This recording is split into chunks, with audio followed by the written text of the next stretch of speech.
कलसाम्बुधिपूर्णचन्द्रं श्रीश्रीनिवासगुरुवर्यपदाब्जभृङ्गं श्रीवाससूरितनयं विनयोज्वलन्तं श्रीरङ्गदेशिकमहं शरणं प्रपद्ये। यो ब्रह्माणं विदधाति पूर्वं यो वै वेदांश प्रणोति तस्मै तगुंहदेवमात्मबुद्धिप्रकाशं मुमुक्षुर्वै शरणमहं प्रपद्ये।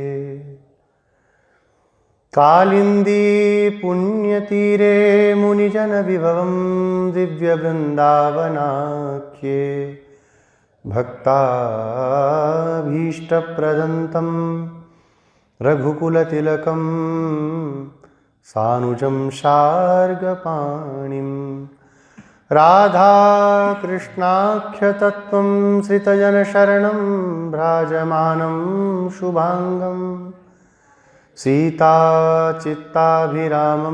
भवभयहरणं सन्ततं भावयामि। गोदाविभूषणसुरम्यवराभिधानं वृन्दावनावनिनिधिं करुणैकतानं अर्चावतारनिखिलेष्वपि यत्प्रधानं तद्रङ्गदेशिकधनं शरणं सराणि।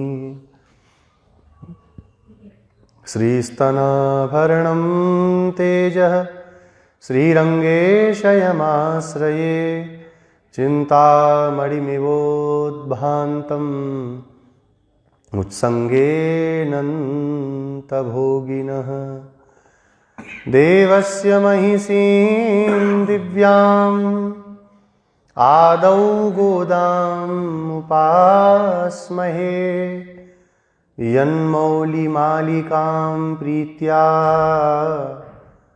स्वीकरोति स्वयं प्रभुः।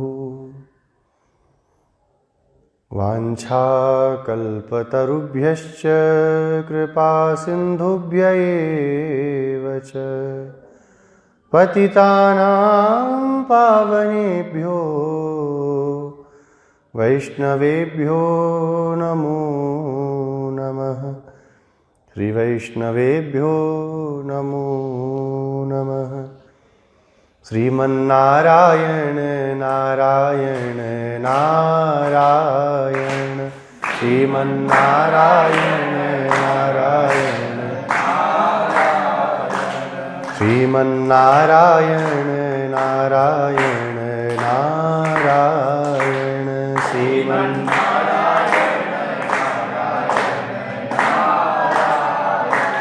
गोदानारायण गोदानारायण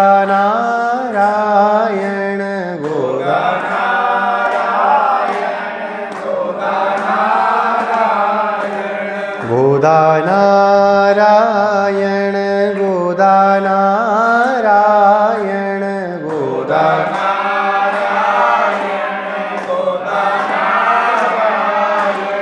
रंगनारायण नारायण नारायण रंग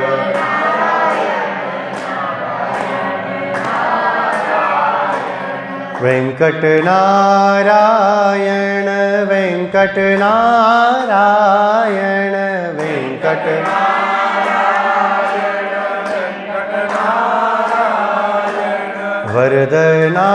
वरदनारायण वरदनारायण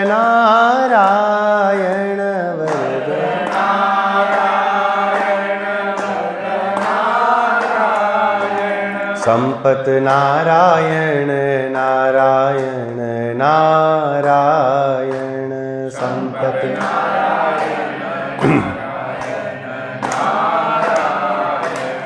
यतिवर नारायण यतिवर नारायण यतिवर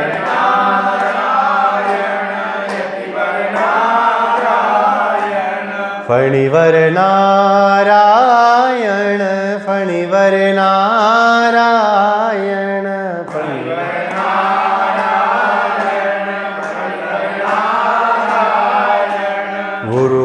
नारायण नारायण नारायण।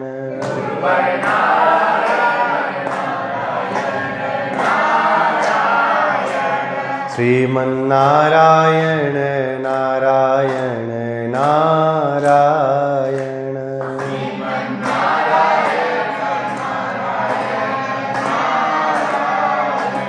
गोदा नारायण नारायण नारायण।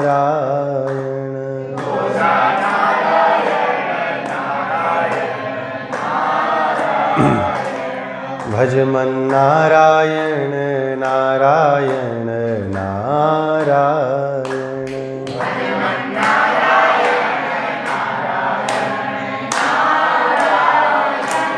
श्री गोदारंगमन्नार भगवान की, श्री लक्ष्मी नारायण भगवान की, राजाधिराज श्री रघुनाथ जी महाराज की, श्री राधा कृष्ण भगवान की, श्री वृंदावन बिहारी लाल की, श्री यमुना महारानी की, श्री गिरिराज महाराज की, तिरुप्पावे दिव्य प्रबंध की, श्री भाष्यकार रामानु स्वामी जी महाराज की, समस्त पूर्वाचार्य आलवारों की, श्रीमान श्री रंगदेशिक स्वामी जी महाराज की, श्रीमान श्री स्वामी जी महाराज की, समस्त श्री वैष्णव भागवत वृंद की, श्री गौ माता की, श्री हनुमान जी महाराज की, सत्य सनातन वैदिक धर्म की, अखंड भारत वर्ष की। जय जय श्रीमन्नारायण, जय जय श्री भाष्यकार। अखिल हे प्रतनीक कल्याण गुणैकतान, श्वेतर समस्त वस्तु विलक्षण सच्चिदानंद घन भक्त वांछा प्रपूरक, नंद नंदन यशोदानंद वर्धन, यदुकुल कमल दिनेश, श्री गोदारंगमन्नार प्रभु, कृपा समुद्र भगवान श्री भाष्यकार रामानु स्वामी जी महाराज, परम पूज्य प्रातः स्मरणीय श्री रंगदेशिक स्वामी जी महाराज, श्रीमान स्वामी जी महाराज, समुपस्थित समस्त श्री वैष्णव भागवत वृंद। आज धनुर्मास के 26वें दिन अम्मा जी के द्वारा गाए गए दिव्य तिरुप्पावे की 26वीं गाथा का अनुसंधान करने के लिए हम लोग इस सत्संग भवन में समुपस्थित हुए हैं। भगवान से पूर्व की गाथा में भगवान के साथ में वार्ता करती हैं। भगवान ने कहा, तुम क्या चाहती हो? मंगलाशासन कर रही हो, तो पूर्व की गाथा में बताना चाह रही हैं कि मैं क्या चाहती हूँ। लेकिन जब भगवान के कल्याण गुणों को देखा तो गोदा जी कह नहीं पाई कि मुझे ये चाहिए। तो भगवान के अवतार, कृष्णावतार के प्रसंग का स्मरण करने लगीं और पुनः कहती हैं, अगर आप हमें परिकर प्रदान करो तो हम आपके शौर्य का, श्री के अनुरूप आपके संपदा का हम गान करेंगे, गान करेंगी और समस्त क्लेश का त्याग करके आनंद से भर जाएंगी। पूर्व की गाथा में इस बात को जब कहा, भगवान ने कहा तुम्हारा परिकर मैं तुमको जरूर प्रदान करूंगा। अब अपने उस परिकर के बारे में मुझे बताओ, किस परिकर को मांगने के लिए तुम बार बार मुझसे प्रार्थना करती हो? इतना कठोर व्रत तुम करती हो, सवेरे उठ जाती हो, सबको जगा लेती हो, फिर मेरे द्वार तक आती हो, आखिर वह परिकर है क्या? तो मुख्य तो बात यह है कि आपको छोड़ के परिकर नाम की कोई चीज है ही नहीं। जैसे ब्रज की गोपियां भगवान की शिकायत करने आती थीं यशोदा जी के पास, अरे मैया ऐसा किया, लाला ने ऐसा किया, ऐसा किया। मैया छड़ी उठाएं तो हाथ रोक ले, मैया मारो मत। भाई समझेगा कैसे? बोले समझने की जरूरत क्या है, इतना घी दूध हो रहा है, खा लेगा लाला, लुटा देगा तो क्या बिगड़ जाएगा? तो फिर शिकायत क्यों करती हो? बोले इसी बहाने एक बार और देख लेती हैं इनको आकर के, एक बार इनकी छवि और दर्शन हो जाती है बस। जैसे गोपियों का मुख्य शिकायत करने में तात्पर्य क्या है? शिकायत करना नहीं, भगवान को दर्शन करना, देखना। ऐसे गोदा जी का भी परिकर भगवान को छोड़ के कुछ भी नहीं है। फिर भी परिकर की बात है तो मैं परिकर बताती हूँ। अब प्रस्तुत गाथा में 26वीं गाथा में अपने उस परिकर को कह रही हैं, मुझे क्या चाहिए। अम्मा जी कहती हैं, व्यामोह मणिवर्ण मार्गशीर्षा वगाहनाय श्रेष्ठानां कृत्यान्यपेक्षितानि शृणोसि चेत् भूमिं सर्वां कंपयच्छब्दायमान दुग्धोपमवर्ण तत्पांचजन्यसदृशशङ्खान् महत्त्ववतो अतीव महापटहं मङ्गलं गायतः सुन्दरदीपं ध्वजं वितानं वटदलशायिन् अनुगृहाण भोजानीतास्मच्छन्दः। भगवान से अपना परिकर बता रही हैं। भगवान के दो नाम यहाँ पर गोदा जी ले रही हैं।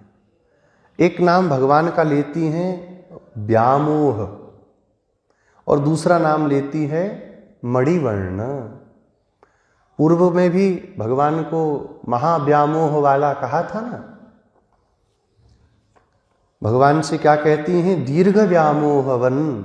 कल की गाथा में ये शब्द प्रयोग किया गया, भक्तों के प्रति अत्यंत आसक्ति रखने वाले, बहुत भक्तों को प्रेम करने वाले। भगवान जब पुनः बोले कि क्या चाहिए, क्या परिकर है, तो भगवान बड़े प्रेम से गोपियों को, गोदा जी को देखने लगे। कहा क्या चाहिए बोलो। जब भगवान प्रेम पूर्वक अवलोकन करने लगे, देखने लगे, बात करने लगे, तो भगवान का पुनः यही नाम इनके मुख से निकला, व्यामोह। हे व्यामोह, हे प्रेम करने वाले, परम प्रेमास्पद संसार में केवल और केवल भगवान हैं। श्रुतियां भी कहती हैं, आत्मनस्तु कामाय सर्वम प्रियम भवति। अपने लिए, अपनी कामना के लिए सब प्रिय होता है संसार में। माता पिता भाई बंधु, बहन पत्नी, सब कब प्रिय होते हैं, जब कोई स्वार्थ होता है। सीधी सीधी बात ये है। हमारा स्वार्थ नहीं है तो फिर प्रेम प्रेम कुछ नहीं होता। गोपियों ने भगवान को महाराष्ट्र में जब अंतर्धान हुए और पुनः भगवान प्रकट हुए तो यही पूछा ना। तो भगवान कहते हैं कि 4 प्रकार के लोग हैं जो किसी से प्रेम रखते नहीं हैं। पहले आत्माराम, दूसरे आप्तकाम, तीसरे अकृतज्ञ, चौथे गुरुद्रोह, गुरु से द्रोह करने वाले, गुरुद्रोही। अपने स्वार्थ के लिए हमारा सबके साथ संबंध होता है। हम लोग देखते हैं संसार में स्वार्थ की पूर्ति हो जाए तो मित्र भी संसार में सबसे बड़ा शत्रु बन जाता है। स्वार्थ की पूर्ति हो जाए, स्वार्थ सिद्ध न होता हो तो मित्र भी शत्रु बन जाता है। एक क्षण का विलंब नहीं होता। भाई भाई का शत्रु हो जाता है, भाई बहन शत्रु हो जाते हैं। आजकल तो कुछ बताने वाली बात ही नहीं है। कोर्ट में कितने कितने केस चलते हैं। संपत्ति के लिए पिता के ऊपर पुत्र केस कर देते हैं। सब कुछ केवल स्वार्थ के वशीभूत होता है। संसार का प्रेम कैसा है, वो स्वार्थ के वशीभूत है। कोई कितना ही कहे नहीं हमारा तो निस्वार्थ प्रेम है, निस्वार्थ प्रेम है ही नहीं। यहाँ आप कैसे कर लोगे, कुछ ना कुछ स्वार्थ होता है। शरीर से भी प्रेम है, कुछ स्वार्थ है ना। शरीर हमारा है इसलिए ठीक रहेगा तो ये काम करेंगे, वो करेंगे, ऐसा करेंगे, वैसा करेंगे। धन से बहुत स्वार्थ होता है। अभी पता चले कि जैसे आया था ना 2000 की नोट बंद हो गई, अब नहीं चलेंगी, तो फिर प्रेम रह गया क्या? धरे रहते अलमारी में, फेंक दिया। जब ईडी का जब छापा पड़ता है तो क्या करते हैं, बोरा भर भर के आंग लगा देते हैं नोटों को, क्योंकि अब तो स्वार्थ में बाधक हो जाएगा तो फंसवा के जेल करवा देगा। स्वार्थ के कारण सब नाते रिश्ते हैं, प्रेम है संसार का।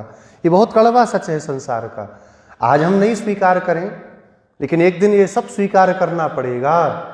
समय आएगा, समय दिखाएगा, समय जरूर दिखाएगा। पर एकमात्र भगवान ऐसे हैं जो बिना किसी स्वार्थ के हमसे प्रेम करते हैं। भगवान का क्या स्वार्थ है, हम लोग क्या उनके काम के हैं, आप बताओ। एक तृण से भी छोटे उनके सामने हम उनका क्या स्वार्थ पूरा करेंगे। लेकिन हमसे प्रेम भगवान सच्चा प्रेम करते हैं, तभी दुलार पूर्वक, गीता में और कुछ तो भगवान ने कैसे कहा पता नहीं, एक श्लोक तो भगवान बहुत दुलार से बोलते हैं, ममये वांशो जीवलोके जीवभूत सनातन। ये सनातन है, ये मेरा ही अंश है, ये मेरा है, मैं इसका हूं। जब मेरा है तभी तो भगवान को अंतिम में कहना पड़ा कि मेरा है पर मुझसे दूर भागता है, क्या करूं। भगवान कहते कोई बात नहीं, समस्त पापों से भयभीत हो, परित्यज्य मामेकम शरणं व्रज, आ जाओ।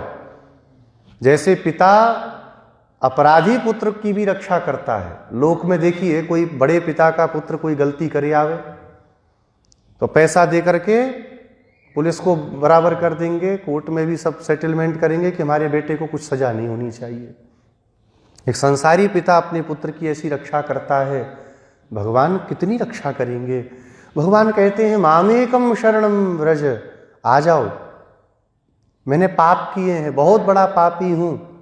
भगवान कहते हैं अहम त्वा सर्व पापेभ्यो मोक्षयिष्यामि, तुम पापी हो तो मैं पापों को काटने वाला हूं, मैं तारक हूं, आओ शरण में, बिना किसी भय के मेरे पास आ जाओ। इतना भगवान भक्तों को प्रेम करते हैं। यहां पर श्री कृष्णपाद स्वामी जी महाराज एक व्याख्यान करते हैं, पूर्वम नारायण एव अस्माकं परिकरम दद्यात् इति। पूर्व में गाथा में क्या कहा था कि भगवान नारायण ही हमें परिकर प्रदान करेंगे, वही हमें सब देंगे। तो अपरिच्छेद्य और भगवान का परत्व वह पूर्व की गाथाओं तक स्मरण में था। भगवान का वैभव कैसा है, अपरिच्छेद्य वैभव है, जिस वैभव को कोई पार नहीं कर सकता। भगवान पर हैं, नारायण शब्द है भगवान के परत्व का सूचक है। समस्त संसार जिनके अधीन है, अनंत कोटि ब्रह्मांडों के जो एकमात्र अधिनायक हैं, कोई देवता जिनसे बड़ा नहीं, कोई शक्ति ब्रह्मांड में जिनसे बड़ी नहीं। हिरण्यकशिपु क्या मानता था अपने को, हमारे जैसा संसार में कोई नहीं। तत्त देवताओं के द्वारा, ग्रहों के द्वारा अपनी सेवा कराता था।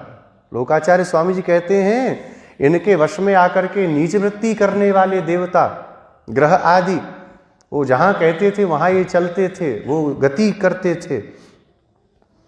भगवान के सामने धूल बराबर भी नहीं टिक सका। जैसे आंधी आए तो धूल उड़ जाती है, पता नहीं चलता। नरसिंहावतार हुआ तो कहां गायब हो गया, पता नहीं चला।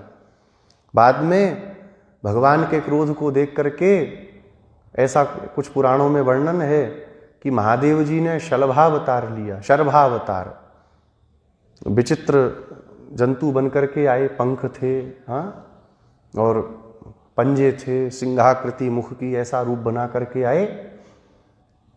हमारे पूर्वाचार्य कहते हैं आए क्या बन करके, दिव्य पशु बन करके आए और पतंगा बन के भगवान के सामने से उड़ गए। भगवान की दृष्टि, नरहरि भगवान की दृष्टि पड़ते ही वह वहां से चुपचाप चले गए। भगवान का वैभव, भगवान का ऐश्वर्य, भगवान का वीर्य, भगवान का तेज, भगवान का सामर्थ्य, इनमें से एक भी, किसी की कोई अणुमात्र भी भगवान के साथ में तुलना नहीं कर सकता। ऐसा वैभव भगवान का स्मरण करती हैं। लेकिन इदानीम एव, अब जब भगवान के दिव्य रूप को देखा, भगवान की दिव्य माधुर्य को देखा, तब वात्सल्यमेव स्वरूपम इति निश्चयम अकुर्वन्। ये तो केवल वात्सल्यमयी हैं, इनमें क्या परत्व है, क्या ऐश्वर्य है, क्या बल है, क्या तेज है, क्या शक्ति है, सब भूल गई।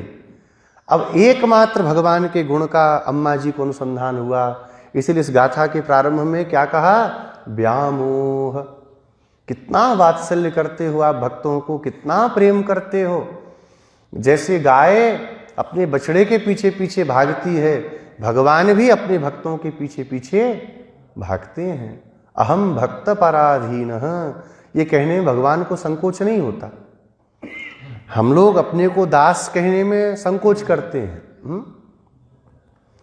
हम बोले तो बोले, दूसरा अगर कोई बोल दिया कि नाम लेकर के अमुक दास जी आओ, तो मुंह बन जाए, अरे हम दास हैं, हम बोले चलेगा, तुमने दास कैसे कहा, तुम तो आचार्य लगाओ, महामहिम लगाओ, हमारे नाम के पीछे जगत गुरु लगाओ। भगवान कहते हैं अहम भक्त पराधीन, मैं तो भक्तों के पराधीन हूं, मैं उनका दास हूं। भगवान को ये कहने में कोई संकोच नहीं होता। तो ये व्यामोह ही तो है भगवान का कि नहीं है, ये प्रेम ही तो है भगवान का कि भगवान को संकोच नहीं होता। प्रेमावस्था में संकोच का त्याग हो जाता है। ये बात कही जाती है कि प्रेमावस्था में संकोच का त्याग हो जाता है, लज्जा शर्म नष्ट हो जाती है। फिर वहां पर कोई ये नहीं होता कि ये श्रेष्ठ हैं, हम ज्येष्ठ हैं, ये नहीं भाव रहता। इसलिए भगवान भी अपनी श्रेष्ठता को त्याग देते हैं, भक्तों के समान भगवान हो जाते हैं। भगवान जैसा भक्त नचाते हैं वैसे नाचने लगते हैं। ताही अहीर की छोहरियां छछियावर छाछ पे नाच नचावे। एक चुल्लू मठा पिवाएंगी लाला नाचेगो, भगवान नाचते हैं।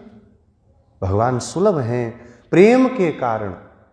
एक हमारे ब्रज में एक भजन गाते हैं बड़ा सुंदर, कथाओं में हम लोग भी गाते हैं। उसमें कहते हैं, सुनो मैं सुनाऊं एक बात अनमेल, ब्रह्म निराकार रहो गोकुल में खेल। बोले कहाँ, नंद जसोदा के द्वार, प्रेम नदिया की सदा उल्टी बहे धार।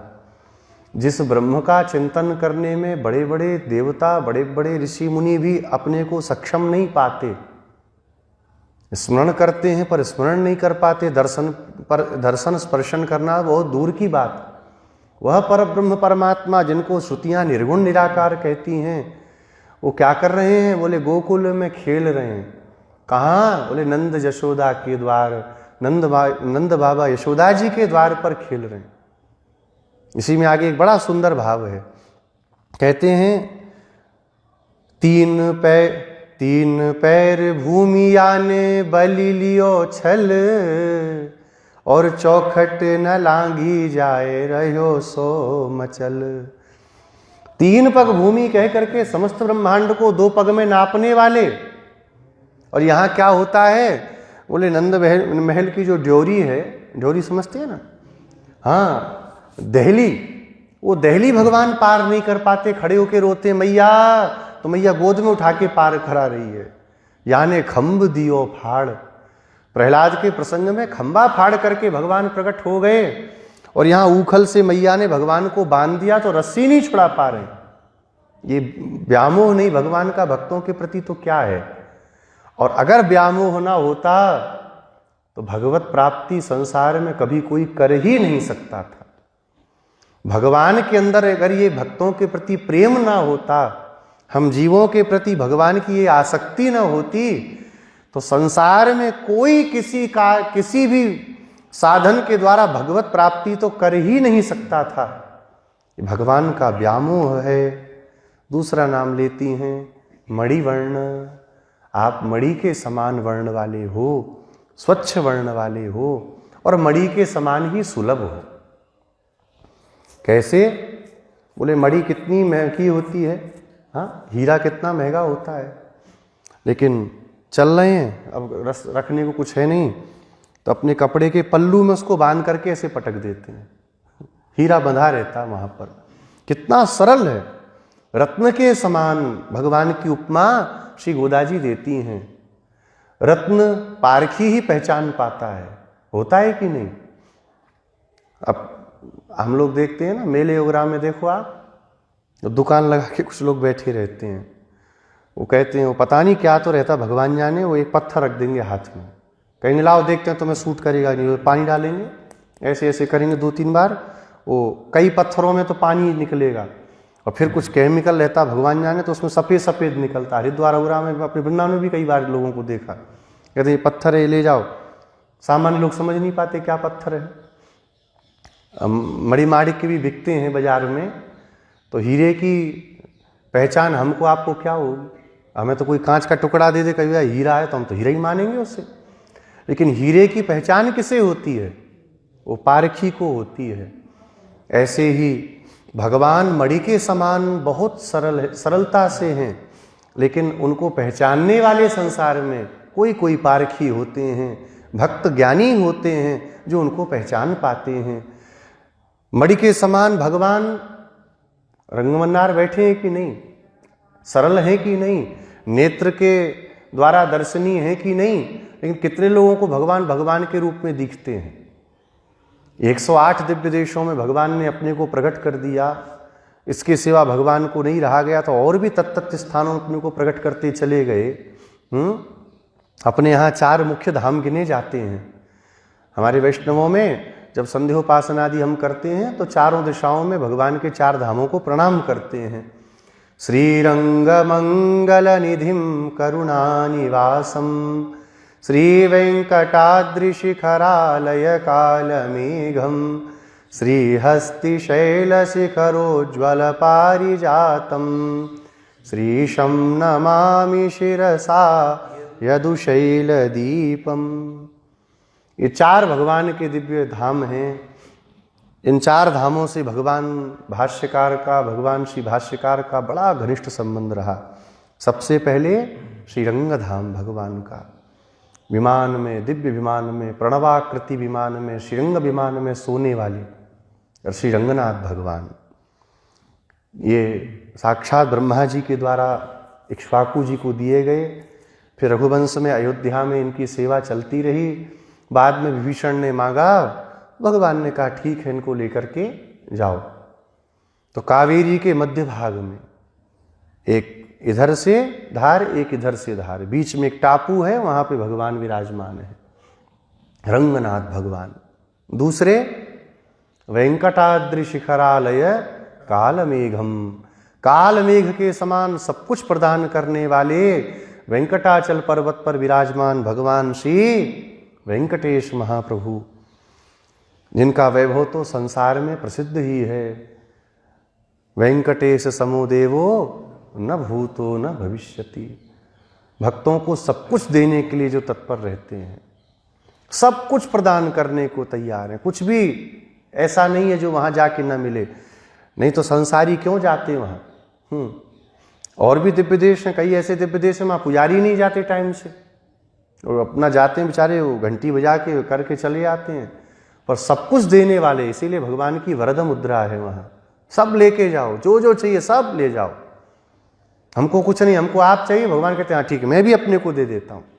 ऐसे भगवान श्री हस्तिशैल, हस्तिगिरी पर्वत पर विराजमान ब्रह्मा जी के यज्ञ से प्रकट हुए भगवान श्री वरदराज भगवान कांचीपुरम में। उन एक भगवान को प्रकट करने के लिए करीब करीब भगवान के 10 अवतार हुए। कांचीपुरम में हम लोग गए थे दर्शन करने पिछले साल की, उससे भी पिछले साल। वहाँ सब दिव्य देशों का दर्शन किया। करीब करीब 12-14 दिव्य देश हैं। तो जब सरस्वती जी को पता चला कि अश्वमेध यज्ञ कर रहे हैं ब्रह्मा जी, हमको नहीं बुलाया, तो नाराज हो गई। तो भयंकर नदी के रूप में आई। तो वहाँ भगवान वेगा सेतु नाम का एक दिव्य देश है, दर्भशयन भगवान उनको बोलते हैं। भगवान वहाँ जाकर के सो गए। रोकने के लिए भयंकर अंधकार कर दिया, कहीं इतना भी प्रकाश नहीं जाना चाहिए कांचीपुरी की ओर, सारा अंधकार में हो गया। दीपक प्रकाश नाम से भगवान, हमारे श्री वेदांत देशिक स्वामी जी का अवतार स्थल, वहाँ भगवान दीपक प्रकाश के रूप में प्रकट होकर अपने प्रकाश से सारी कांची को प्रकाशित कर दिए। फिर अंतिम में जब यज्ञ पूरा हुआ, वपा हो में प्रवृत्ते तु प्रातः सवन कालिके धातुरुत्तर वेद्यांस्तु प्रादुरासीत जनार्दन। भगवान प्रकट हुए और वरदराज भगवान का नाम हुआ।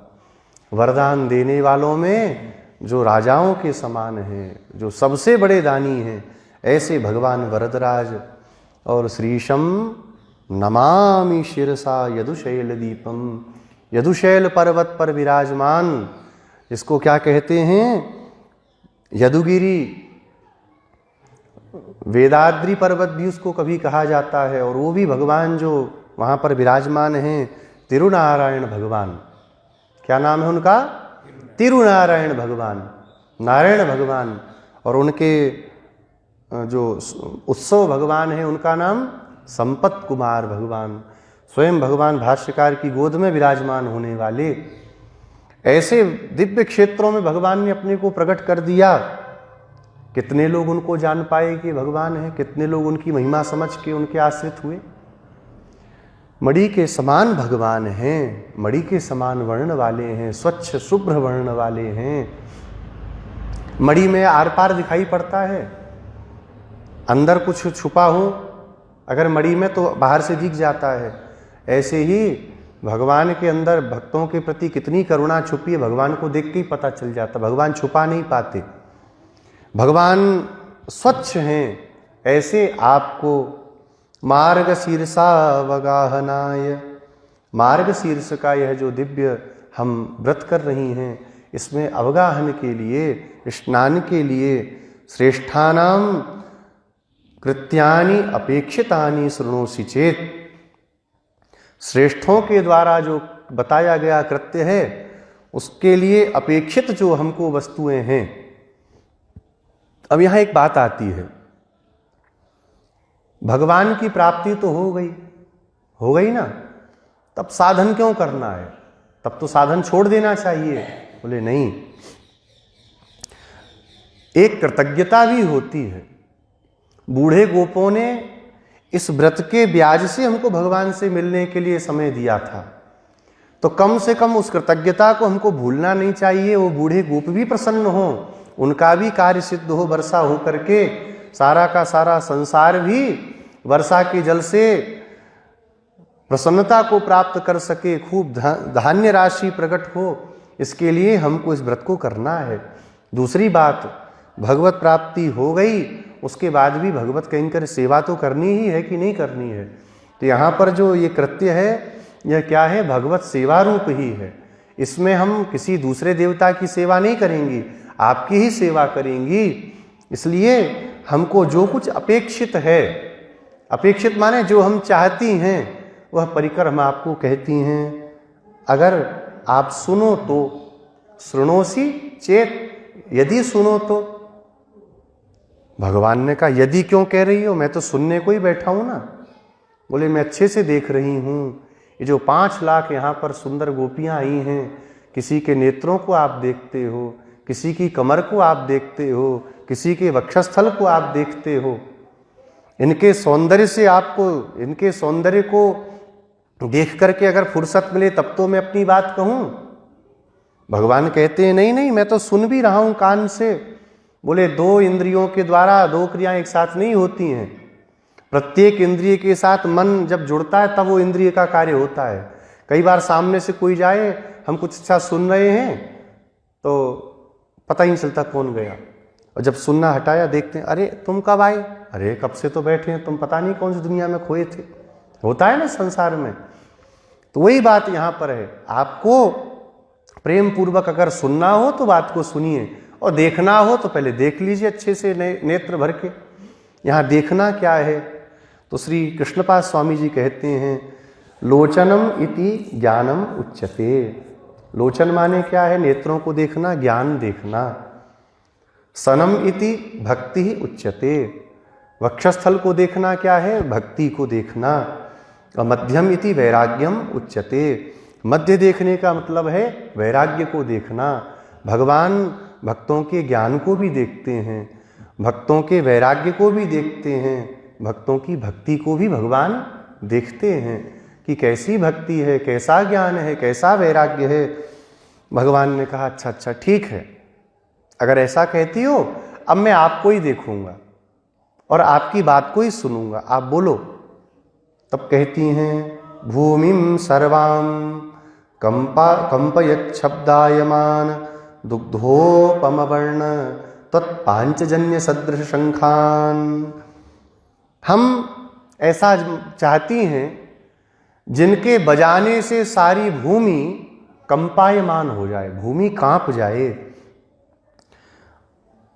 इतना बड़ा उसका शब्द हो, ऐसा दिव्य शब्द हो। जैसे गीता में आया ना, भगवान का जब पांचजन्य बजा तो धृतराष्ट्र के जो पुत्र थे, उसके जो साथ वाले थे, हृदयानी व्यदारयत, उनके हृदय फटने लगे। तो आप उस शंख को बजाएंगी, भगवान ने कहा ऐसा शब्द क्यों कराना चाहती हो? बोले ताकि दुष्टों का हृदय फट जाए। पर उसी शंख को सुनकर के पांडव पक्ष प्रसन्न हो गया, तो आपके शंख को सुनकर के भक्त लोग प्रसन्न हो जाएंगे। खूब सुंदर शब्द करने वाला, सारी भूमि को कंपित करने वाला ऐसा आपका जो पांचजन्य है, दुग्धोपम वर्ण, स्वच्छ दूध का जो झाग होता है उस झाग के समान जिसका शुभ्र वर्ण है, श्वेत वर्ण का है, ऐसा श्वेत वर्ण का पांचजन्य हम आपसे मांगती हैं। तो शुभ्र वर्ण वाला क्यों कह रही हैं? भाई शंख तो सफेद ही होता है, पीला गुलाबी शंख थोड़ी होता है। तात्पर्य क्या है? बोले जितना शुभ्र पांचजन्य है उतना शुभ्र और कोई शंख संसार में नहीं है। और जब भगवान से मांगने लगी तो उस शंख को देखा, तो उस शंख को देख करके सामने दिखाई पड़ने लगे वो दिव्य शंख भगवान के पांचजन्य। तो शंख के विषय में भी कितने शुभ्र हैं, तो ऐसे दिव्य शुभ्र वर्ण वाले दुग्ध के समान, दूध के समान, श्वेत दूध के समान जिनका वर्ण है, ऐसे पांचजन्य शंख के समान शंखान, शंखों को हमें दे दीजिए। भगवान ने कहा कमाल करती हो, सारे ब्रह्मांड में एक ही शंख है पांचजन्य, इसके जैसा दूसरा नहीं है, तो दूसरा कहाँ से मैं लेके आऊँगा? तो ठीक है, एक काम करो, तो मेरे पांचजन्य को लेकर के चली जाओ। अच्छा एक बात और है यहाँ पर, पांचजन्य के समान हमको चाहिए। तो गोदा जी जानती है पांचजन्य के समान केवल पांचजन्य ही है, और बिना पांचजन्य भगवान के कहीं रहते नहीं हैं। तो जहां पांचजन्य भगवान शंख हमारे साथ जाएंगे, ठाकुर जी अपने आप पीछे पीछे चल के आएंगे। इसलिए यहां पर पांचजन्य शंख के जैसे शंख हमको दे दीजिए। भगवान से कहती हैं हमको ये शंख चाहिए। अच्छा और? भगवान ने कहा और क्या चाहिए? तो कहती हैं महत्ववतो अतीव महापटहम, जिसकी ध्वनि बड़ी गंभीर है। महत्ववतः माने ध्वनेर गंभीरता स्यात्। कृष्णपाद स्वामी जी व्याख्यान करते हैं जिसमें गंभीर ध्वनि हो, और अतीव बहुत बड़ा, महा और बड़ा, पटहम एक हमको पटह चाहिए, माने ढोल चाहिए बजाने वाला। ढोल हमको चाहिए, खूब सुंदर गंभीर शब्द करता हो और बहुत बड़ा ढोल चाहिए। कहा कितना बड़ा चाहिए? बोले जिससे बड़ा ढोल कहीं नहीं मिले। तो कहा कि तुम भी तो जब नाचती हो, हाँ, घट नर्तन के समय कमर में बांध के ढोल नाचती हो, अपने अपने ढोलों को ले लो। कहा वो छोटे छोटे ढोल हैं, हमको तो भी बहुत बड़ा वाला ढोल चाहिए। गोदा जी से एक सखी ने कहा इतना बड़ा क्यों मांग रही हो? बोले देखो बड़े के पास जाए तो बड़ा मांगना चाहिए, छोटी चीज़ तो मांगनी ही नहीं चाहिए। अर्थात भगवान के पास जाए तो बड़ा मांगे, तो बड़ा क्या मांगे? भगवान के पास जाके भगवान को ही मांगे, क्योंकि उनसे बड़ा संसार में कोई नहीं है। अन्यथा एक टिप्पणी में लिखते हैं, अन्यथा जैसे कोई व्यक्ति पारिजात वृक्ष से कौपीन मांगे, ये कौपीन हमको दे दीजिए पारिजात से, ये मांगने वाली वस्तु है। यही हाल यहाँ पर है। बोले महत्ववतः अतीव महापटहम, इतना बड़ा ढोल हो जिसके सदृश संसार में दूसरा ढोल ही ना प्रकट हुआ हो। भगवान ने कहा अच्छा और कुछ? हाँ मंगलम गायतः, मंगल गान करने वाले। तुम भी तो गान करती हो, खूब अच्छा करती हो। तुम्हारे साथ वो तोते की बच्ची इसको बोला था, वो भी साथ में आई है, वो तो बहुत प्यारा गाती हैं। कहा नहीं, हमें और भी लोग चाहिए। एक दो लोग कीर्तन करते हैं तो आनंद कम आता है, 100-50 लोग कीर्तन करते हैं तो आनंद आता है, लेकिन 1000-5000 लोग एक साथ कीर्तन करें तो कितना आनंद आएगा। इसलिए आप हमको मंगलम गायतः, मंगल गान करने वालों को दे दीजिए। और सुंदर दीपम, सुंदर एक दीप भी दे दीजिए, प्रकाश तो होना चाहिए ना, अंधेरे में क्या कीर्तन करेंगी, इसलिए सुंदर दीप दीजिए। एक ध्वजम, आपके जैसे गरुड़ ध्वज आप हैं, ऐसी एक ध्वजा गरुड़ जी की हमको भी पकड़ा दीजिए, उसको भी हम चाहती हैं। बितानम, बितान कहते हैं जो ऊपर कपड़ा बांधते हैं ना भगवान के,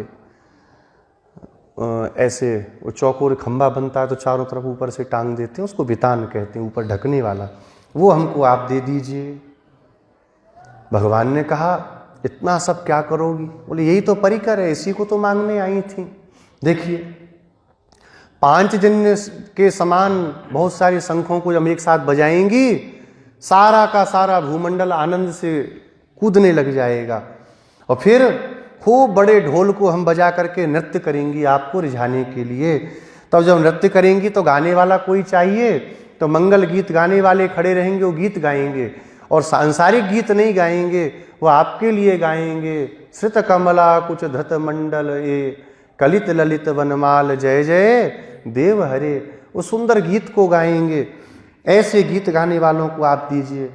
फिर दीप चाहिए ताकि नृत्य करते करते रात्रि भी हो जाए तो उस दीप के प्रकाश में हमको सब कुछ दिखता रहे, हम सब एक दूसरे को देखते रहें। दीप की आवश्यकता है। और हमको एक ध्वज चाहिए। ध्वज क्यों चाहिए? ताकि अगर कोई बाहरी व्यक्ति आए कि ये क्या नाटक करते हैं, तो वो ध्वजा जब लहराती हुई दिखाई पड़ेगी, आपकी ध्वजा को देख के समझ जाएंगे कि सब श्री कृष्ण की हैं, उनके लिए ही कुछ कर रही हैं, ऐसा प्राप्त हो जाएगा। और बितान ऊपर से ठंडी लगेगी, हाँ पानी बरसेगा तो बितान हम सबको बचा लेगा। तो आप हमको ये सब वस्तुएं दे दीजिए। भगवान ने कहा ठीक है, 5 जन्य के समान 5 जन्य ही है, तो एक ही है वो मैं तुमको देता हूँ। बहुत बड़ा ढोल, वो भी मैं अभी उठा करके घर से अंदर से लेके आता हूँ। जब मेरा जन्म हुआ था तब बाबा ने एक बहुत बड़ा ढोल बजवाया था, वो ढोल मैं तुम्हें प्रदान कर दूंगा। मंगल गाने वालों में तुम्हारे पिताजी हैं ही, उनसे बड़ा मंगल कौन गाएगा? श्री विष्णुचित्त आलवार, उनको ले लो।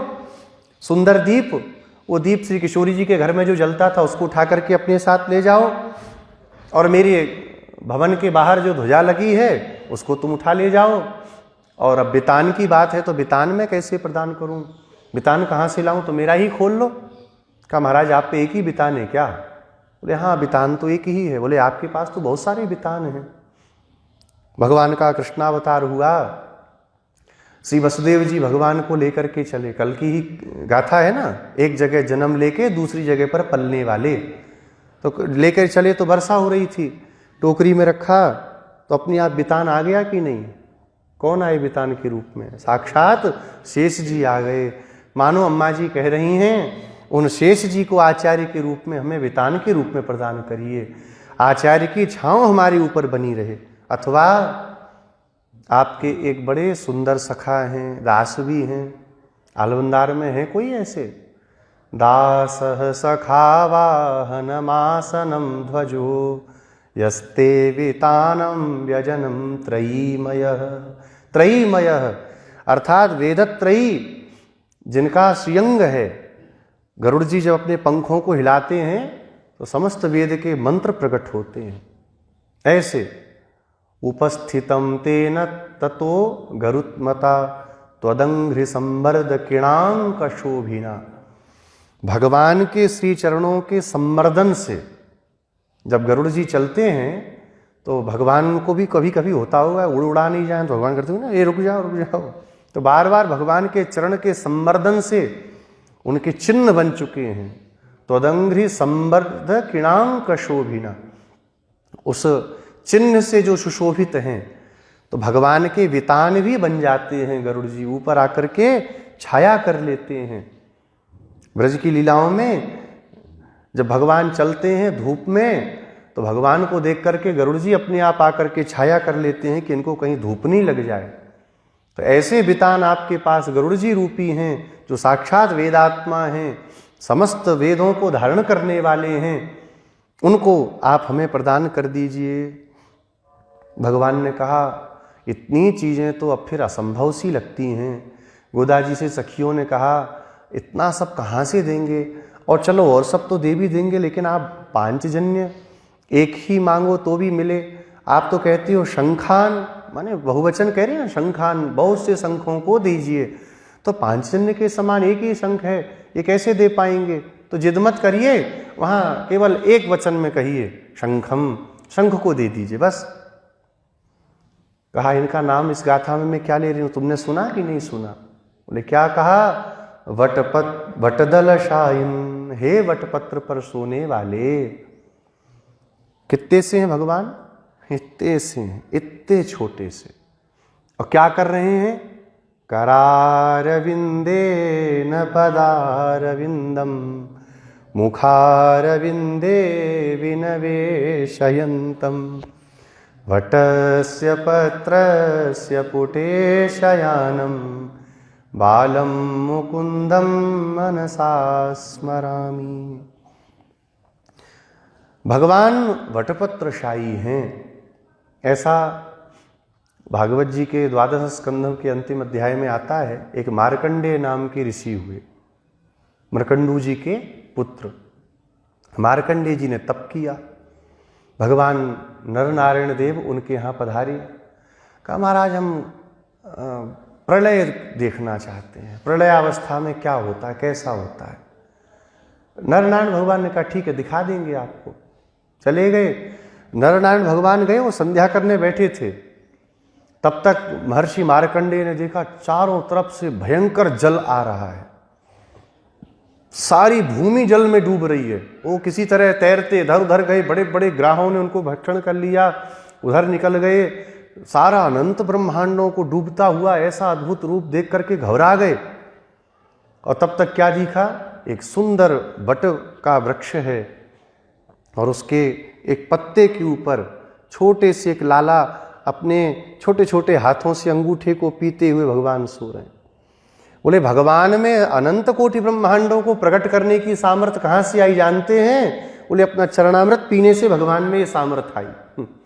वो चरणामृत ही तो है ना, मुख में रख करके उसको चूस रहे हैं। तो चरणामृत की सामर्थ्य से भगवान अनंत ब्रह्मांडों की उत्पत्ति कर देते हैं। तो देखिए कितना प्यारा लाला है, थोड़ा जाके पकड़ें। पकड़ने दौड़े तो फिर क्या देखते हैं कि संध्या का सामान रखा है, वो बैठे। बोले एक क्षण में हजारों हजारों वर्ष का समय उनका व्यतीत हो गया। तो भगवान वटपत्र पर सोते हैं, इतने छोटे से हैं लेकिन कितना बड़ा ब्रह्मांड प्रकट कर देते हैं। आदि हैं संसार के भगवान, भगवान को आदि पुरुष कहा जाता है। इतने से भगवान में कितना कुछ निकलता है, और कितना कुछ निकलता है सबको समेट के फिर से पेट में रख लेते हैं, इतने बड़े बने रहते हैं। तो जब इतना बड़ा ब्रह्मांड इतने से पेट में रख लेते हैं तो फिर क्या पांचजन्य शंख जैसे अन्य शंखों को प्रकट नहीं कर सकते? बोले सब करने की सामर्थ्य इन वटपत्रशायी भगवान में है। अम्मा जी का जो अवतार स्थल है श्री विल्लीपुत्तूर, वहां पर विराजमान जो भगवान है उनका नाम भी क्या है? वटपत्रशायी भगवान। भगवान से प्रार्थना कर रही हैं अनुग्रहाण भो, हे प्रभो हम पर अनुग्रह करिए। संसार में कुछ भी ऐसा नहीं है जो आप न कर सकें। कहते हैं प्रारब्ध को नहीं काट सकते, लेकिन बहुत उत्तम कोटि की श्री षटकोप स्वामी जी जैसे महापुरुष जैसी भक्ति अगर हृदय में है तो वह भक्ति प्रारब्ध का भी नाश कर सकती है। ऐसा हमारे पूर्वाचार्य अपने व्याख्यानों में कहते हैं कि अगर अत्यंत प्रबल भक्ति हो तो प्रारब्ध का भी नाश हो जाएगा। कैसे? बोले 100 जन्मों तक भोगने वाला प्रारब्ध एक जन्म के 1 घंटे के कष्ट में भगवान काट देंगे। तो दोनों बात हो गई ना, कि बिना भोगे कुछ होता नहीं, भगवान का इतने भुगा दिया। पर था तो 100 जन्म का। भगवान बोले ये मेरी सामर्थ्य है कि मैं 1 घंटे में इसको भुगा करके अपने पास स्वीकार करता हूं। भगवान सब कर सकते हैं, सर्व सामर्थ्यवान भगवान है। जो कोई सोच नहीं सकता, जिसकी कोई परिकल्पना नहीं कर सकता। एक छोटी सी सुई ले लो आप, सबसे छोटी वाली आती ना वो तुरपन वाली, उस सुई में कोई कहे कि हाथी को निकालना है, कैसे निकालोगे? कोई है निकाल ले? भगवान निकाल सकते हैं। ये भगवान की सामर्थ्य है। कर्तुम अकर्तुम अन्यथा कर्तुम सर्व सामर्थ्यवान। जो कोई नहीं कर सकता, जो कभी किसी काल में नहीं हो सकता, वह भी करने वाले भगवान हैं। आप विचार करो, जहर पी करके कोई जीवित रह सकता है? बोले महादेव जी ने तो पिया था ना जहर। तो हमारे पूर्वाचार्य बोलते हैं पूज्य स्वामी जी इस बात को बोलते थे, कोई श्लोक भी बोलते थे स्वामी जी, वो तो याद नहीं है। भगवान जब समुद्र मंथन हुआ और हलाहल विष निकला तो भगवान ने समस्त विष का पान कर लिया, भगवान नारायण ने विष का पान किया। महादेव जी आए, बोले प्रभु भक्तों का तो यह सौभाग्य होता है कि अपने प्रभु का प्रसाद पावें। तो भगवान ने फिर बचा हुआ जो उसमें 2-4 बूंद था वो महादेव जी को दे दिया। तो 2 बूंद को पाकर के महादेव जी नीलकंठ हो गए, लेकिन समस्त विष का पान करने पर भगवान तो संपूर्ण नीलाकृति हो गए। नीलाम्बुज श्यामल कोमलांगम, भगवान कैसे नील वर्ण के हो गए, श्याम वर्ण के? बोले हलाहल विष का समस्त पान तो भगवान ने किया और केवल 2 बूंद का पान श्री महादेव जी ने प्रसाद के रूप में किया, कंठ में रोका तो वो नीलकंठ हुए। भगवान तो नीलाम्बुज श्यामल कोमलांगम संपूर्ण हो गए। तो ऐसे भगवान हैं।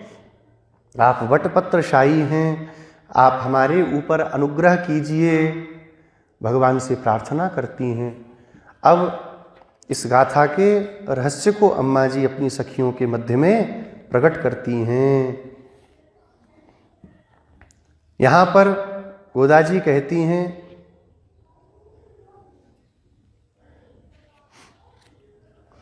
ओंकारोक्तम अनन्यारः शेषत्व ज्ञानमत्र ही शंख शब्देन विज्ञेयम स्वातंत्रेण च कर्तृता भोक्तृता चापि कैंकर्ये तयोश्च विनिवर्तकम नमः शब्देन यत् प्रोक्तम ज्ञानम स्वातंत्र्य बाधकम।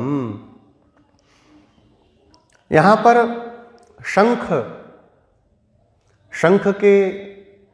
शंख को प्राप्त करने की बात कह रही हैं। शंख का शब्द होगा और शंख के शब्द से ये भूमि कंपायमान हो जाएगी। यही बात थी ना गाथा में। क्या बोलती हैं? भूमिम सर्वाम कंपय शब्दायमान, सारी भूमि कांप जाए ऐसे शब्द वाले शंख को दीजिए।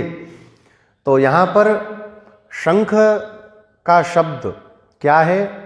बोले ओंकार ही शब्द शंख है और उसका शब्द क्या है? अनन्यारहत्व शेषत्व।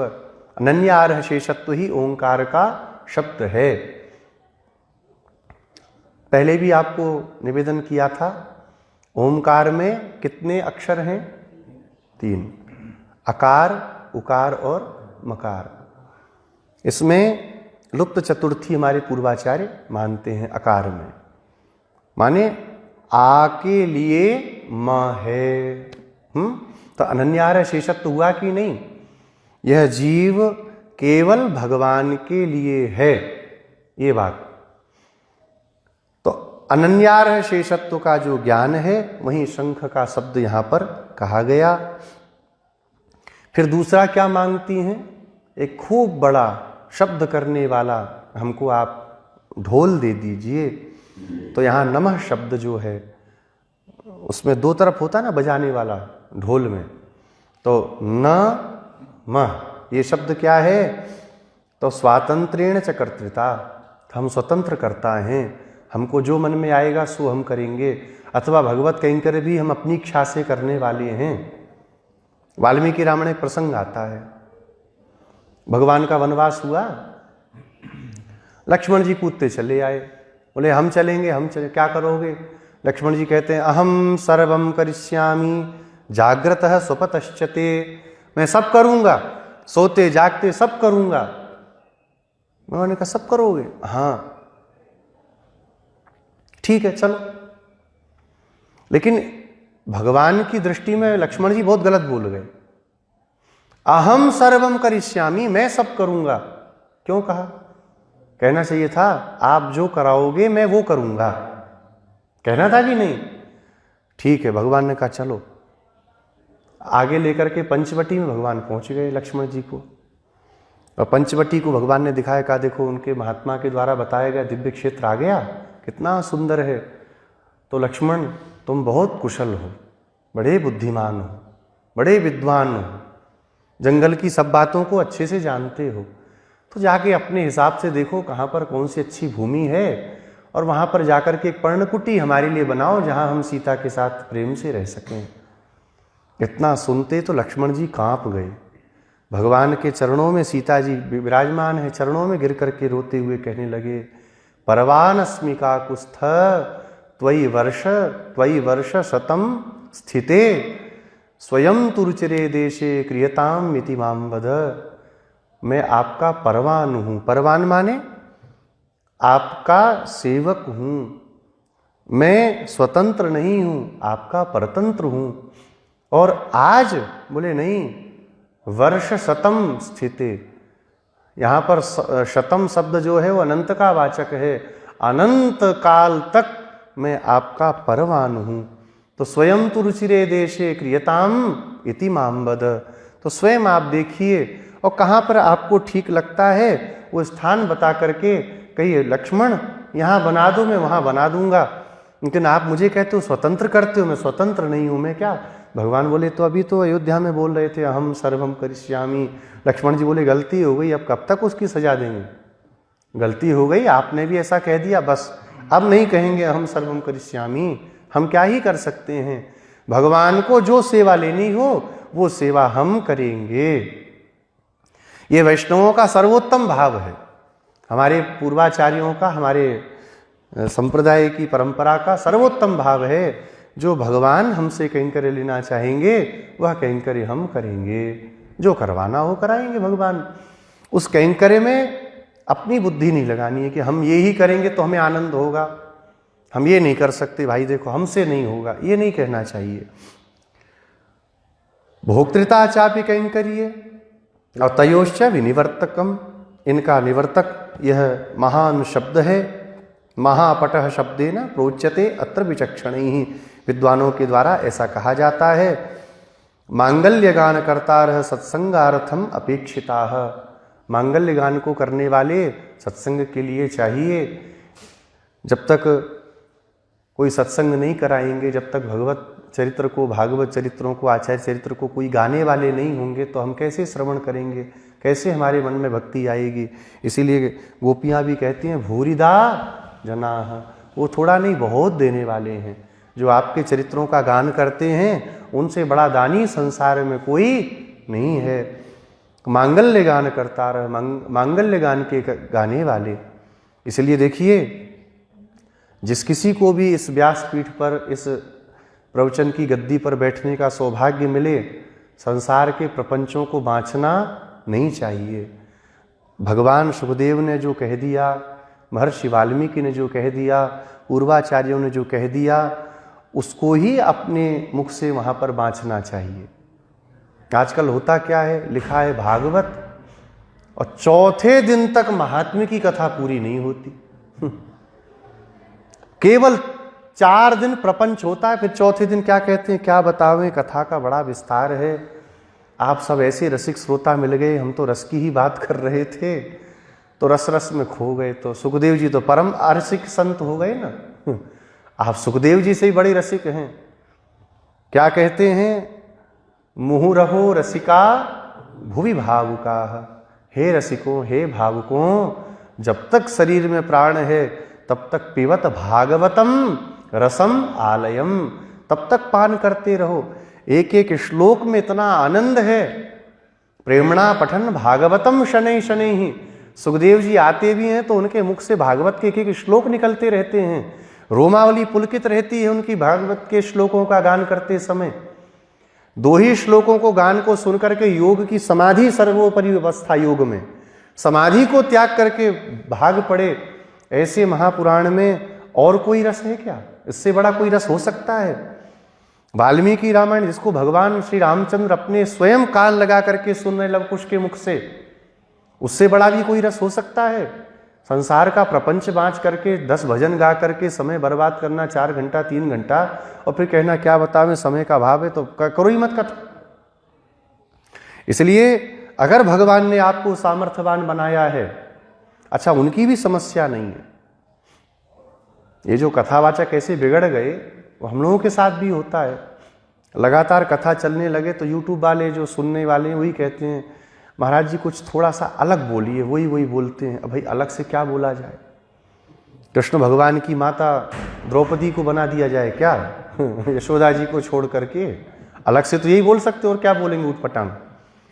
अलग से क्या बोलना, जो लिखा है, जैसा रस पूर्वाचार्यों ने अनुभव किया है वैसा ही कहना चाहिए, क्योंकि आपके पास लोग अपना समय लेकर के आ रहे हैं, 1 घंटा, हाँ 2 घंटा, 3 घंटा, और उस समय का सदुपयोग आपको उनको करवाना है। भगवत कथा सुना के, उन आचार्यों की उक्तियों का रसास्वादन करा करके वहाँ पर आप उनको, हम विदेश गए ये सुनाने नहीं बैठे हैं। अभी 4 पहिए की गाड़ी ली थी, वो खराब हो गई तो वहाँ पर ऐसा हुआ, ये सुनाने थोड़ी बैठे व्यासपीठ पर। वहाँ पर ये हुआ था तो वहाँ पर वो आए थे तो वहाँ पर ऐसा हुआ। एक महापुरुष हैं, उनकी कथा में एक जने हमारे बहुत प्रेमी हैं, वो गए आके बताए, स्वामी जी ऐसी कथा हुई। मैंने कहा क्या हुआ?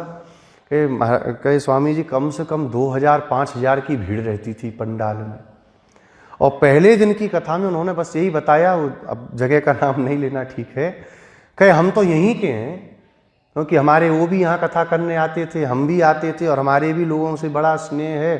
बोले पहले दिन 3 घंटा उन्होंने इसी में, महात्मा की कोई चर्चा ही नहीं हुई। मैं कहा कम से कम सच्चिदानंद तो बोला होगा। बोले हाँ, जब कथा पूरी होने का समय आया तो घड़ी देखी तो बोले आप सब ने इतना रसमय वातावरण बना दिया कि मंगलाचरण तक नहीं कर पाए। लोग कहते हैं कितने विद्वान हैं कि 3 घंटा बोल गए, मंगलाचरण नहीं हुआ, मंगलाचरण के बिना 3 घंटा बोल ले गए। ये बुद्धि की बलिहारी नहीं है तो क्या है? श्रोताओं में बुद्धि का कितना अभाव हो चुका है, ये इन प्रसंगों से जानना चाहिए। इसलिए सत्संगार्थम अपेक्षिताः, मंगल गान करने वाले भगवत चरित्रों को, भागवत चरित्रों को जैसा कहा गया वैसा ही सुनाने वाले हमारे पूज्य श्री गिरिराज गुरु जी थे। आप सबने कथा भी सुनी होगी, गुरु जी एक एक श्लोक को लेकर के चलते थे और कोई इधर उधर की बात नहीं करते थे। कोई सुनो चाहे मत सुनो। गुरु जी कहते थे, हम लोग कभी कभी ऐसी बात करते, हम लोग तो बड़े मुंह लगू थे गुरु जी के, बहुत गुरु जी का स्नेह था, तो कहते थे गुरु जी क्या कहें, अब आप कहते हैं कि कथाओं में ऐसे करो, गुरु जी लोग सुनते नहीं हैं। तो गुरु जी कहे लोगों को सुनाने बैठे हो कि भगवान को सुनाने बैठे हो? एक तरफ बोलते हो कि हनुमान जी सुनने बैठे हैं, सनकादिक ऋषि सुन रहे हैं, बड़े बड़े देवता वहाँ पर अदृश्य रूप में बैठ के सुन रहे हैं, फिर किसको सुनाना चाह रहे हो? संसारी भला भगवत कथा सुनेगा कभी? तो अपना मत बिगाड़ो। लोग क्या करते हैं उस पर ध्यान नहीं देना चाहिए। फिर दासानाम दासभूतोस्मि ज्ञानम यद्दीप संज्ञकम, हम दासों के भी दास हैं, ऐसा दीप का प्रकाश है। दीप का प्रकाश होना चाहिए ना, दीप चाहिए तो उस प्रकाश में क्या दिखेगा? हम दासों के दास हैं। हमारे जो प्रथम 3 आलवार हैं, सबसे बड़े श्री सरयू योगी स्वामी जी, श्री भूति योगी स्वामी जी और श्री महदावय स्वामी जी, जिनको महायोगी बोलते हैं हम लोग, ये तीनों जने भ्रमण करते थे। द्वापर के अंतिम में इनका प्राकट्य है। भ्रमण करते करते करते करते वामन भगवान के दिव्य देश में पहुंच गए, और वहाँ पर गए तो एक छोटी सी ड्योरी थी, वहाँ पर देखा कि यहीं पे जगह कितनी थी, बोले एक जने लेट जाए वहाँ पर। तो बड़े योगी सरयू योगी स्वामी लेट गए, तब तक दूसरे योगी आ गए, भूति योगी स्वामी जी। वो देखे तो जाने लगे कि भाई कोई वैष्णव पड़े हैं, क्यों जाएं? ओ नहीं महाराज आप आओ, देखिए ये वैष्णवता होती है, आप आओ, यहाँ 2 लोग बैठ सकते हैं आराम से, आइए। तो दोनों बैठ गए, कीर्तन करने लगे। तब तक श्री महदावय योगी जी घूमते चले आए। कहा महाराज जाओ नहीं, आओ इधर आओ, बारिश बहुत हो रही है, कहाँ जाएंगे, भीगेंगे। 3 लोग खड़े हो सकते हैं, इतनी जगह तो है यहाँ पर। तो तीनों खड़े हो गए। भयंकर गाढ़ अंधकार था, इतना अंधकार कि कुछ भी दिखाई नहीं पड़े। तब उनके बीच में कोई चौथा भी आ गया। चक्की पीसते हैं ना, तो एक पाटा नीचे एक पाटा ऊपर, बीच में सब दाने पीसते हैं, ऐसे तीनों को पीसा जाने लगा। तो तीनों के पीसे जाने से दिव्य ज्ञान का प्राकट्य हुआ। तो सरयू योगी स्वामी जी कहते हैं, मैंने इस अंधकार में प्रकाश के लिए एक ही वस्तु को देखा है, ये पृथ्वी ही दीप है, दिया, दिवाली बोलते ना, ये पृथ्वी ही दिवाली है। और तेल क्या है, घी क्या है? बोले समुद्र का जल ही वो है, और सूर्य ही इसकी लौ है, इसमें हम उसको देख सकते हैं। तब तक श्री भूति योगी स्वामी जी बोले नहीं, ज्ञान रूपी जो दीप, मन में जो ज्ञान रूपी दीप है, उसके द्वारा ही ये दिख सकते हैं। चौथे वाले तब तक देख गए, बोले मैंने उन, तीसरे वालों ने, श्री महायोगी स्वामी जी बोलते हैं, मैंने उनको देखा, श्री के समान, श्री के साथ में श्याम वर्ण वाले परमात्मा, वो हम सबको पीसने के लिए यहाँ पर हैं। तो 100 गाथाओं में दिव्य प्रबंध को प्रकट किया। तो ज्ञान रूपी दीप के द्वारा ही भगवान का दर्शन होता है। और उसमें क्या दिखता है? दीप्यते अनन्य शेषत्वम भगवत्यखिलात्मनि, भगवती अखिलात्मनि, भगवान जो समस्त प्राणियों के आत्मा हैं, उनके हम अनन्य शेष हैं, उनके सिवा हम किसी के शेष नहीं हैं, भगवान ही हमारे शेषी हैं, ऐसा दिखता है। शेषत्व लक्षणम चात्र कैंकर्यम ध्वज उच्यते। शेषत्व का जो लक्षण है वह क्या है? कैंकर्य है, वह कैंकर्य ही ध्वजा है। और कैंकर्य भोक्तृता बुद्धे है वितानम विनिवर्तकम। और उस कैंकर्य में हमारी भोक्तृत्व बुद्धि आ जावे, हम इसके भोक्ता हैं, ऐसी बुद्धि ना आ जावे, उसके लिए हमको वितान चाहिए, माने ढकने वाला। अर्थात हमारा कैंकर्य ढका रहे, वो कैंकर्य प्रकट ना हो। कैंकर्य को ढक करके करना चाहिए। अर्थात कैंकर्य करे तो उसका प्रकाश करते नहीं घूमना चाहिए, हम अमुक भगवान की सेवा करते हैं, हम ऐसा करते हैं, हम वैसा करते हैं, ये नहीं कहना चाहिए। कितने कितने भागवत हैं जिन्होंने क्या क्या किया, लेकिन कहीं पर भी अपना नाम नहीं लिया। अपना मंदिर है, ये कितना विशाल मंदिर है, कितने कितने भगवान के दिव्य आभूषण हैं, कितने दिव्य हमारे श्री भगवान हैं, सारी व्यवस्थाएं कितनी अद्भुत हैं, लेकिन बनाने वालों का नाम कहीं पे लिखा है? क्यों? क्योंकि भगवत कैंकर्य है, छुपा के करना चाहिए। जैसे माँ अपने बच्चे को रोटी खिलाती है तो दुबका के खिलाती है कि कोई नज़र नहीं मारे कितना खा गया, ऐसे ही भगवत सेवा भी छुपा करके करनी चाहिए कि किसी की नज़र नहीं लग जाए। नज़र लगती है तो फिर बुद्धि खराब हो जाती है। कोई जरा देख के जाए, अरे ये तो बड़ी विशेष सेवा करते हैं, बड़े विशेष भागवत हैं, वो भागवत तो फिर फूल करके कुप्पा हो जाते हैं। वो फिर तो किसी न किसी तरह दिखाना है, सबको ही दिखाना है कि लोग जाने हम विशेष हैं, हम विशेष सेवा करते हैं, हमारी ऐसी नहीं कर सकते। इसलिए भगवत कैंकर्य को छुपा करके करना चाहिए। यही आज की गाथा का रहस्यार्थ है। अब इसके बाद में पुनः भगवान से प्रार्थना करती हैं, भगवान का नाम लेती हैं, गोविंद कह करके अगली गाथा में अम्मा जी भगवान से प्रार्थना करेंगी। कल हम लोग इसका श्रवण करेंगे। श्री गोदारंग मन्नार भगवान की, गोविंद जय जय गोपाल जय जय गोविंद,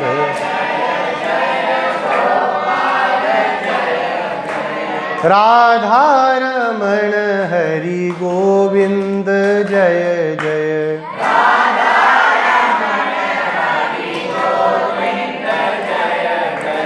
गोविंद जय जय गोपाल जय जय, गोविंद जय जय गोपाल जय जय, श्री ललिता की जय जय, विशाखा की जय जय, ललिता की जय जय, विशाखा की जय जय, ललिता की जय जय, विशाखा की जय जय, ललिता की जय जय, विशाखा की जय जय, बरसाने वाली प्यारी राधा जू की जय जय, बरसाने वाली प्यारी राधा जू की जय जय, श्री गोविंद जय जय गोपाल जय जय, गोविंद जय जय गोपाल जय जय, श्री राधा रमण हरि गोविंद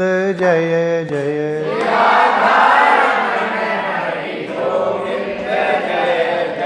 गोविंद जय जय गोपाल जय जय, गोविंद जय जय गोपाल जय जय, श्री गोदारंग मन्नार भगवान की, तिरुप्पावय दिव्य प्रबंध की, श्री भाष्यकार श्री रामानुज स्वामी जी महाराज की, पूज्यपाद श्री रंगदेशिक स्वामी जी महाराज की, श्रीमान श्री स्वामी जी महाराज की, समस्त श्री वैष्णव भागवत संगोष्ठी की। जय जय श्रीमन्नारायण, जय जय श्री भाष्यकार।